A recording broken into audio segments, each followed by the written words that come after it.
Welcome back to my mental health and crime channel. My name is Huda London. I'm a licensed cognitive behavior therapist, that's a CBT therapist, and a licensed mental health counselor. I'd like to start by thanking all my subscribers, my viewers for your kind comments. I really appreciate them. Thank you all for keeping everything so mindful and interesting. Love my viewers. They're the most intelligent, interesting, thoughtful people, and they really have passion and motivation to get to the truth of this case. Today I'd like to talk about a topic that not everyone may agree. Brian Christopher Kohlberger. It's important obviously to talk about him because he's the one who's been charged with these horrific crimes, whether he's innocent or whether he's guilty. My channel is called Huda London Mental Health and Crime Reacts. So today I wanted to react about this clip. I've spoken about it, I believe, around 2 years ago. I find this clip to be very interesting, and I really believe the FBI or the detectives have this clip as evidence. I don't know if it is actually Brian Kohlberger calling in. The clip is called, it's on T-REV 757. It's called IDAHO 4. Brian Kohlberger calls in live.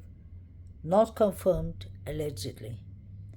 I personally believe it is Brian Kohlberger. I've compared the voice to his voice when he's talking to the cop, to the female cop. I compared his wife when he's calling his barber to make an appointment, and it's very similar to this voice. But what I find interesting is the content of what he talks about it.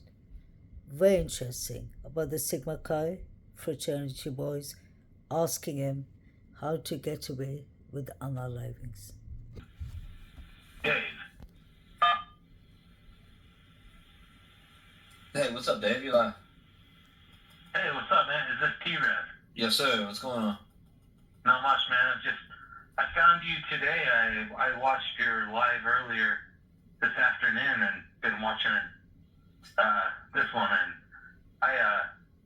the thing that strikes me kind of weird about all this is that I live in a college town, and I've worked with probably at least 10 Sigma Chi members. And, you know, the one thing that every single one of them I feel like has asked me is, if you were going to kill somebody, how would you get away with it? And I just wonder if maybe this is nothing more than some kid in a fraternity trying to prove himself. And that was it. So you said you worked with 5 or 6 Sigma Chi kids, and they asked you if you can kill somebody, they can get away with it? Yeah. Did I hear that right? Yeah. And I know that's a thing that just like maybe people say, trying to like have interesting conversation, but like just in my head, it's like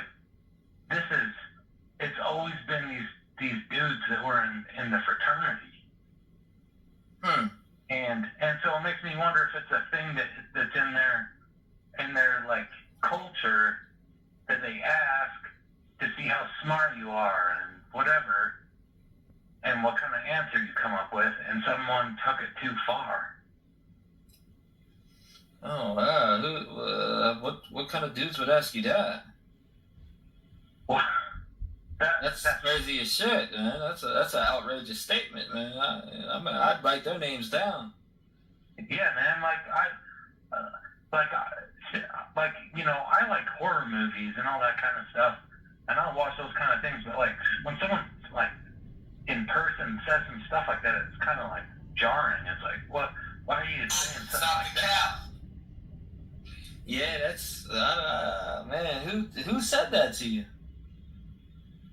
Like, literally, like, I before I even called, I counted on my hands, like how many of these guys I can remember that I worked with at this bar, and there's like 10 of them. And I swear that question has always come up. And it could just be nothing. Like maybe people say that, but I just it makes me wonder if that's a part of that thing, and like someone just took that question and that idea and like took it too far. Like, oh, I'm gonna prove to these guys that I'm in the club or whatever. So let me hear this right. You said you were working with 6 Sigma Chi guys, and they said how could they get away with killing somebody? Yeah, more like 10. But they would say that to me. They would say like, You are fake news. if you're gonna kill somebody, how would you get away with that? And You know? what are these guys' names? Well, I'm not gonna. Let me get like, come on, drop 2 or 3 of them, first and last. First and last. That's a broad statement. I mean, you're calling me with this information when you should be on the phone with the police. Well, I'm in a different state. I don't care if you're in Mexico.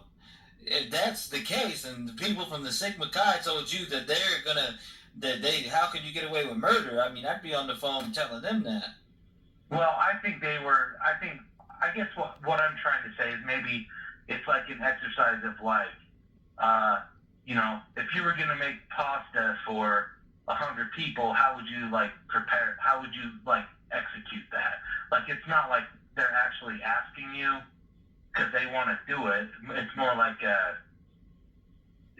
smart are you? How good are you? That's what I'm getting at, is that maybe they're saying, capable you are, like, with problem solving and this and that. And maybe somebody at that fraternity took that question and took it too far. So you're saying, so you were saying you were in Moscow? No, I wasn't in Moscow. No, I'm in a different state. So, but you're saying you're in a different state, but you just said Sigma Chi house people. That's how they would get away with murder. So how would somebody ask you that if you're in a different state? Where did that come from? I guess what I'm. You went from 5 to 10, so I mean, honestly, it doesn't even say. It sounds inconsistent. No, I worked with at least 10 Sigma Chi members, but it was in a different state, not in Moscow, in a different state. I'm just saying maybe the culture of that fraternity, like they have questions that they ask, and maybe somebody took that question too literally and too seriously as a way to prove themselves. And what state are you in? I'm in Utah. So, I mean, you can't give up the identity of anybody who asks you that? You don't think that's important to the families that need justice? That, these people Well, that no, can be there? I worked with these people. This is probably 10 years ago. I'm not trying to say that I know the literal people. This is more of me kind of scrutinizing the culture of, like, secret societies or whatever, like, fraternities, like this club mentality, like, our group and our thing. Which I don't have a problem with it necessarily, but it's a thing that's kind of been in the back of my mind through all this. I mean, that's pretty crazy, man. I'm just trying to figure out, like, who would ask you that, and why you wouldn't even report something like that. If somebody asked me that shit, you wouldn't report that to the authorities? I just kind of thought they were kind of trying to be edgy or something, Like, if you ran over your neighbor's dog, how would you get away with it? Kind of that kind of attitude. Yeah, but why would that conversation even come about? I don't know. That's my thing. That's why it's. And you're saying you're a teacher? Stuck with me. I'm not a teacher, no. No, I worked at a bar with some frat boys. Okay. It just makes me wonder if the culture of fraternities and that kind of thing, the things that they do, maybe it went too far. I don't know, man. Does that sound like a thing? Have you heard anything like that, or? I don't know. I get what you're saying, but at the same time, like, I just don't understand how. First of all, how old are these people that you were working with? How old do you think they are now? They're a lot of them are probably in their late 30s, early 30s. And I don't think they had anything to do with this. I'm just wondering more about, like, if the Greek, the fraternity, sorority thing, like, if they've got stuff going on in there that, like, someone feels like they got to prove them. Greek, the fraternity, sorority thing, like, if they've got stuff going on in there that, like, someone feels like they got to prove themselves, and they take a benign kind of question that's more about trying to, ask you like to prove yourself, how smart you are, and they took it too far. Okay. Trying to think here, man. Are these people that you seen on a regular night basis at where you worked at the bar? Or are these people that Yeah, I worked with them. So, let's think here, man. Are these people that you seen on a regular night basis at where you worked at the bar? Or are these people that Yeah, I worked with them. So, how do you know? And you said you never lived out there. Mm-mm. So No, how the Sigma Chi? because I know they did. Like, some of them lived at that house in Utah where I live. I just, I'm not saying that all fraternity members are murderers. What I'm saying is, like, maybe questions like that and things, No. I get what you're saying on that end. I'm asking Okay. you, how do you know they were at the Sigma Chi? Because if you live in Utah, how do you know all these 5 to 10 guys went to the Sigma Chi? In case you're friends with them, or you know what I mean? Yeah, I worked with them, and then I'd actually been up to their house at, like, some parties before. Okay. It wasn't. I'm not trying to back on you, but I'm just trying to figure out. I'm trying to grasp how you knew these guys, or you get what I'm saying. I'm trying to grasp how you knew they went to the Sigma Chi. How? That's what I'm trying to get to. Oh, yeah, some of them lived there, and I went up there and, like, hung out, and, like, they were all nice, and everyone was pretty cool. I guess I'm wondering if there's, like, a thing, because they have secret things they do in those fraternities, and it makes me wonder if, like, questions like that, like, if you were going to murder somebody, how would you get away with it? That's maybe more trying to, like, figure out, like, how smart you are. Somebody took it too literally and thought they could prove themselves. That's kind of my only thing, and that's why I don't know. That's why I called. I'm just trying to figure out, I'm really, really, really just trying to figure out how you knew that. First you said 5 and then it jumped to 10. Well, really just trying to figure out how you knew that.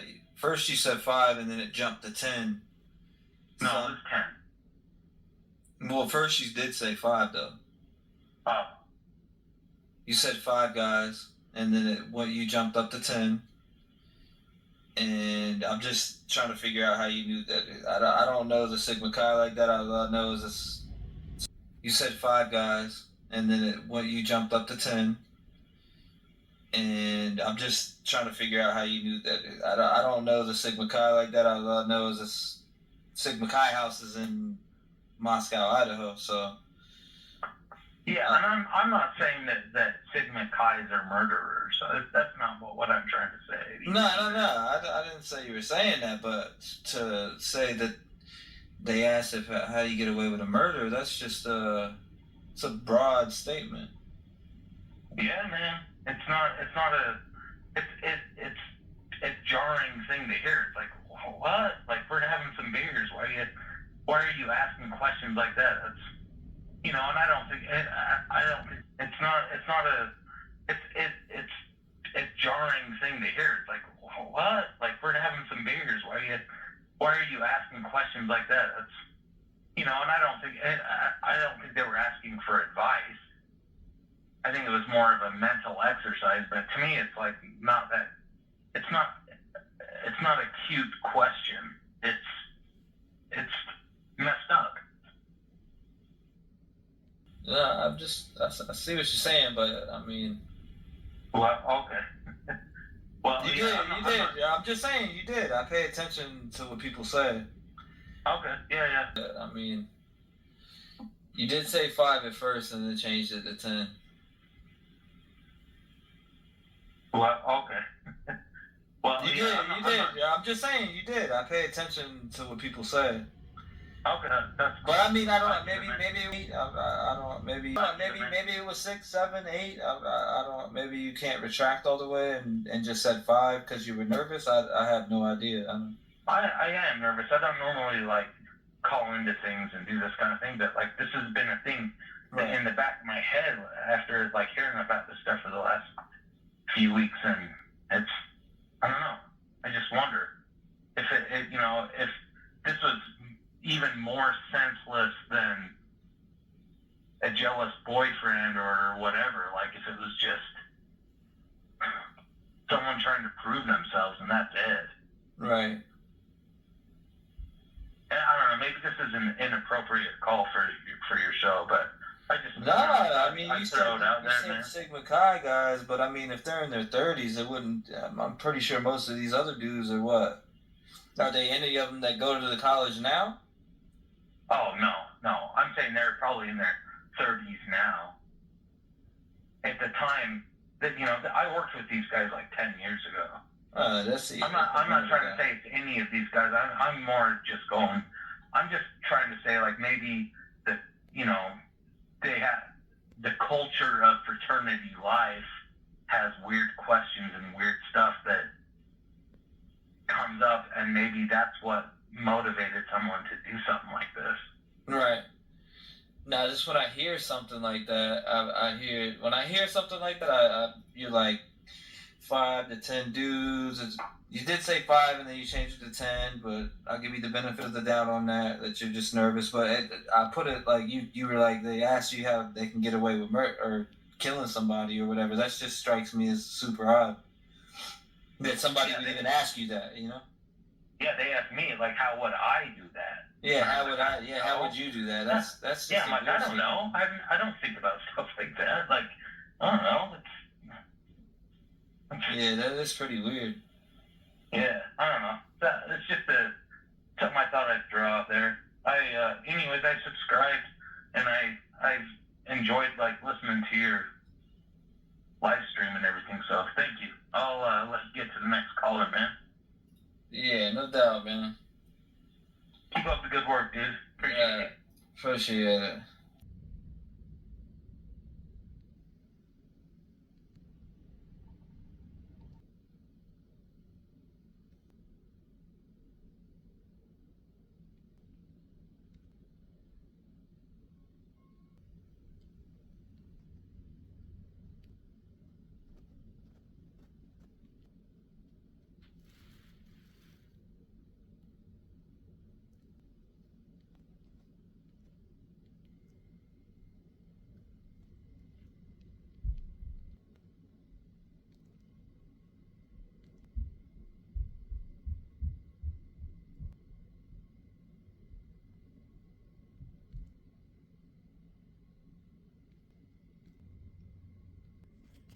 I'd like to thank T-REV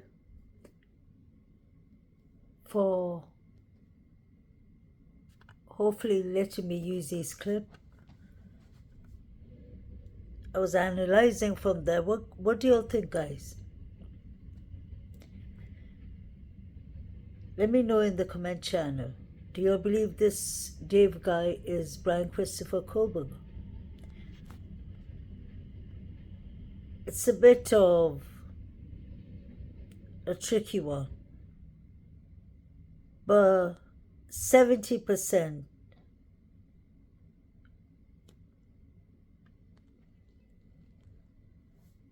tells me that it is Coburn.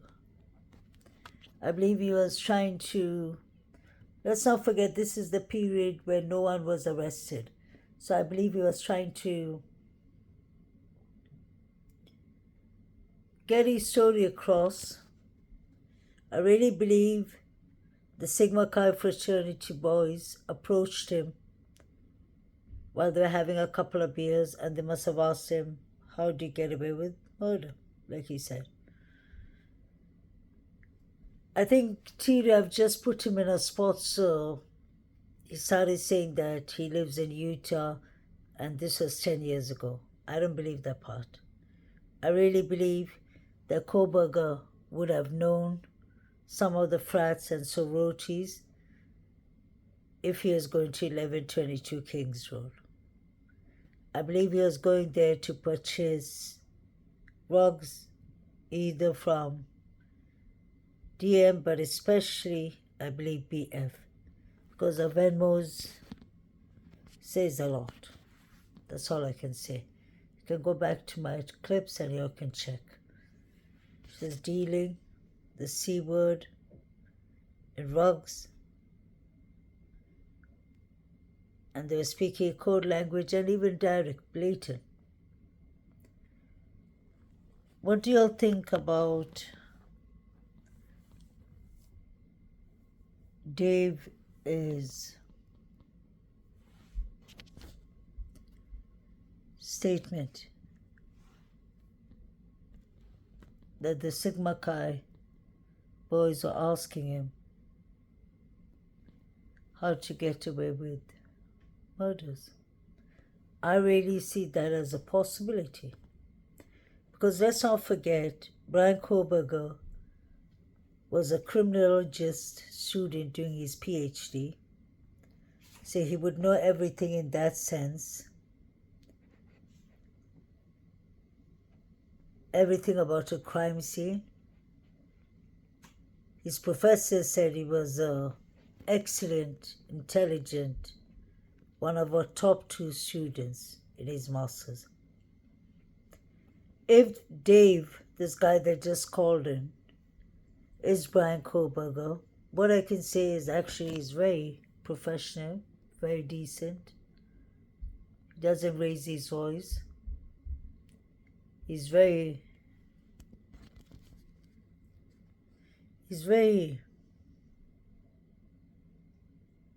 calm. This doesn't look like an aggressive person, in my opinion. He was professional, he was kind, he was calm. He was telling his story well. But the question is, who was it? Even if it wasn't Brian Koberger, who was this Dave guy? Because it looked like he was snitching on the Sigma Chi fraternity boys. And I've always said that it's the Sigma Chi and the other frats that are involved. Allegedly, in my opinion. I've showed you all the pictures they were watching. I showed you all the Venmos they were paying. I showed you all them yelling Xana's name at the grub shop. That was around 2 a.m. 2 at night. So I believe Xana and Ethan were unlived by between 2 to 2:15. It's very strange that none of the roommates call Xana or Ethan.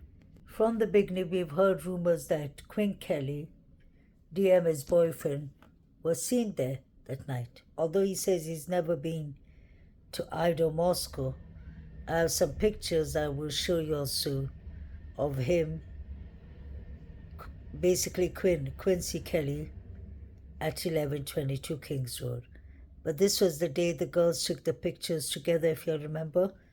They all it's a hot summer day. You can see they all are wearing dresses and they're kind of tight to each other, all 5 of them. It was that day. Dylan was wearing a blue dress and he was seen there, and I've seen his picture. So I don't understand why they are lying, because DM and her boyfriend Quinn Kelly were there. She was downloading pictures I showed y'all at 3:33. says. I don't think that's proper rebuttal. Well, because we didn't talk about intoxication, because the state's medical examiner talks about defensive wounds anyway, so this would seem to be contradictory with other testimony that they intend to put on. We are not contesting the intoxication level of any of the deceased. So right there, Testing the intoxication level of any of the deceased. So right there, we found out that Maddie Mogen had no defensive wounds and could not fight back, even if she wanted to. The defense also argues they need more time to work on their alternate perpetrator theory, and Taylor writes, as scholars explain, here the central issue is the identity of the perpetrator. Even a reasonable doubt case implies a story that someone else did it, but it is a story with a huge hole, and one likely to be ineffective. The jury might speculate that if this defendant did not do it, there should be at least some evidence suggesting that someone else did, and it is especially incumbent on counsel to become aware of all existing evidence, because alternate perpetrator evidence may be deemed inadmissible under Idaho law if it merely tends to mislead the jury that another person committed the crime.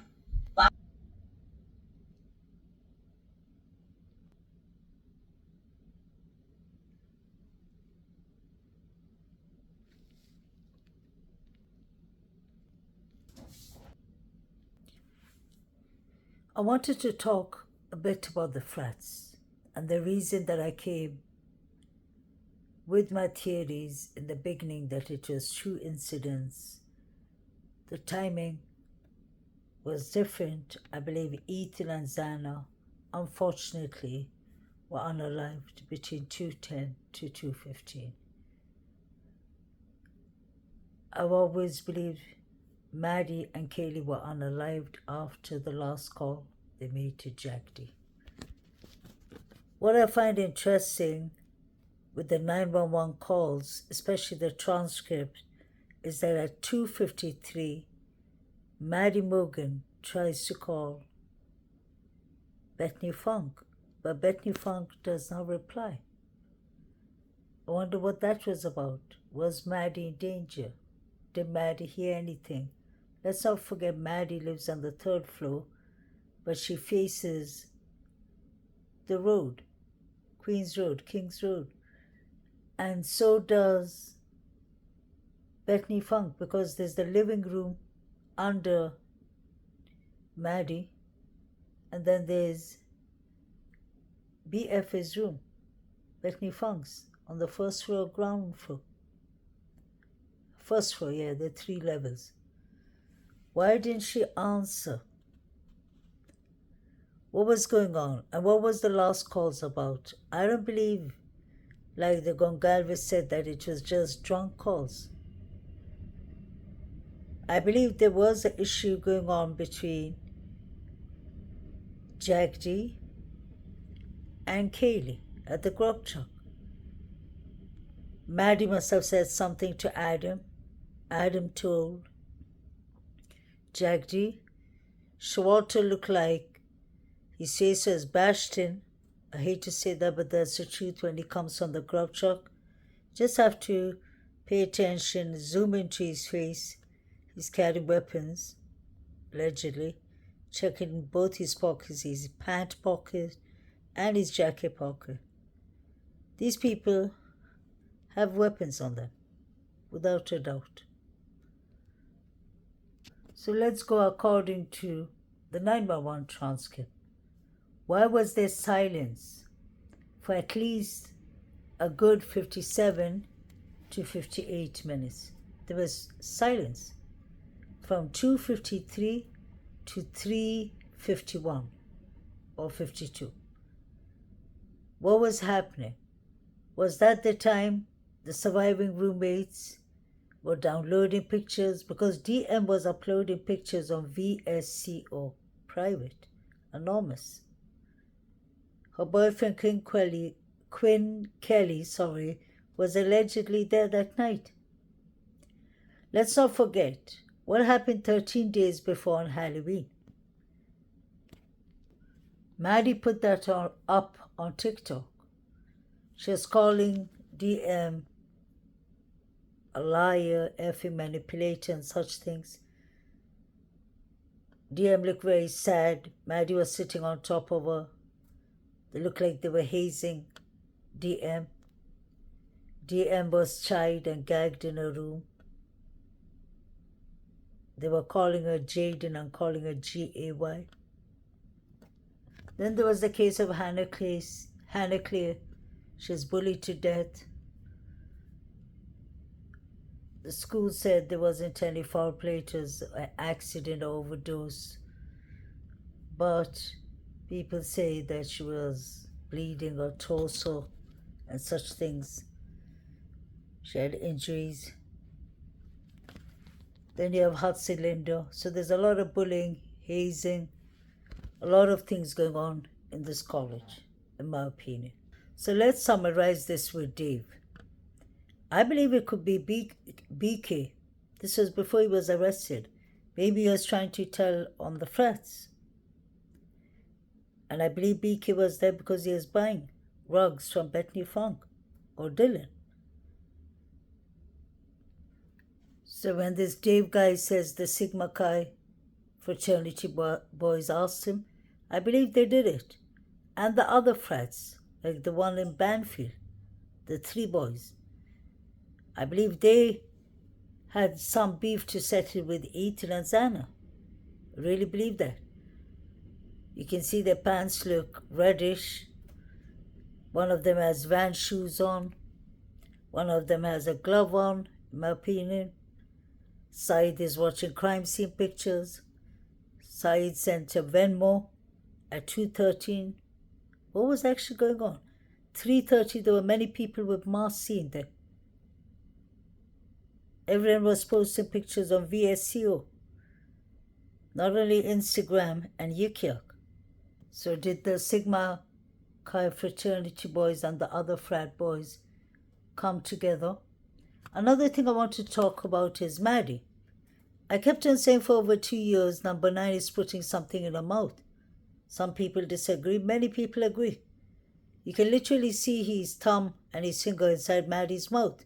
And Maddie asked him for something. She whispered something in his ear. So this was definitely something Maddie wanted too.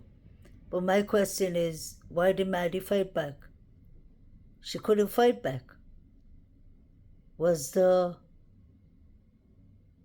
rugs he gave her so strong that it kind of paralyzed her? In my opinion, just asking.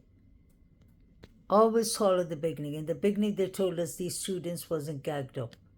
But when I look at the pictures, all the pictures with Saeed, Jovita, all that, they look like they've been gagged up. I believe these students were tortured. I hate to say that. I believe this was about revenge, crime of passion. This was really deep for people to be using knives. That's personal. That is a psychotic behavior. That's not a regular behavior. Antisocial personality disorder people, psychopaths, usually behave like that. And when I look at Hoodie Guy, I literally see that behavior. I'll be talking about him soon. Please like, share, and subscribe.